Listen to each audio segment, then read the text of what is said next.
Hello, today we are going to talk about drift current and carrier scattering. If there is time left, I will briefly explain the diffusion current. First of all, we need to look at the flow of current in the homogeneous semiconductor. Current in semiconductors consists of drift current and diffusion current. Among them, let's first look at drift current. Electrons move randomly and it's convenient to look at the formula. But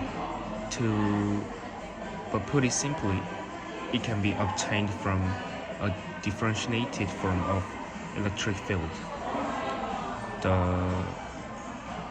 The direction of movement of electron is opposite to electric field, so minus must be attached in front of the current, and you can see how much carrier is flowing through the final formula. In other words, it can be seen that the electric field causes the drift current. Please understand the difference between conductivity and conductance in this part. Next is carrier scattering. There are three types of carrier scattering. First, let's look at the ionized impurity scattering. This scattering correlates with Coulomb force and temperature. The hole and electron are affected by the ionized dopant, and so the ionized impurity scattering is occurred. And second one is lattice scattering.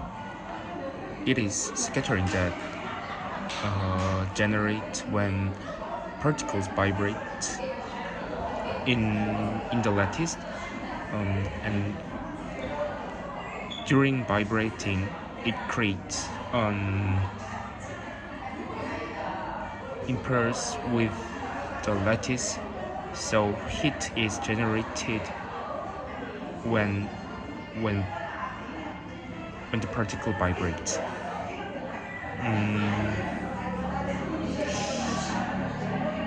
And the more heat is generated, the higher the mobility of the particles, and the higher the probability of scattering is occurred.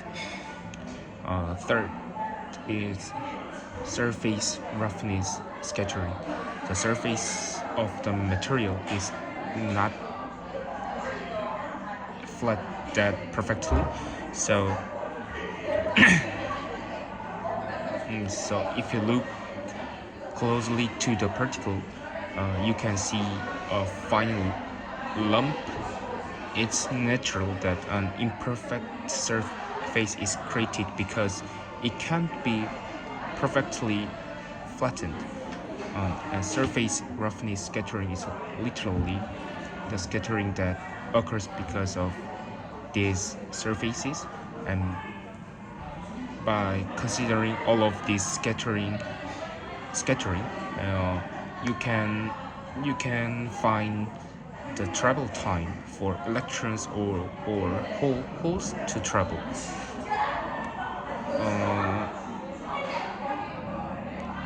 It can be seen that the slow speed value has a significant impact on the overall travel time, and you can also see that mobility decreases as lattice impurity is increasing. Basically, it can be seen that the larger the electric field is occurred, and the more larger carrier velocity is occurred. But however, above a certain electric field, carrier velocities no longer increase at specific value. We call this point as the velocity saturation. In other words, we need to reduce the effective mass, and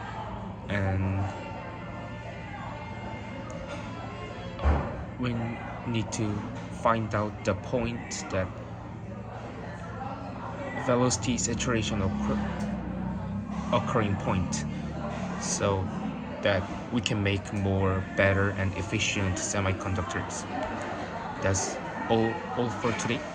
Thank you.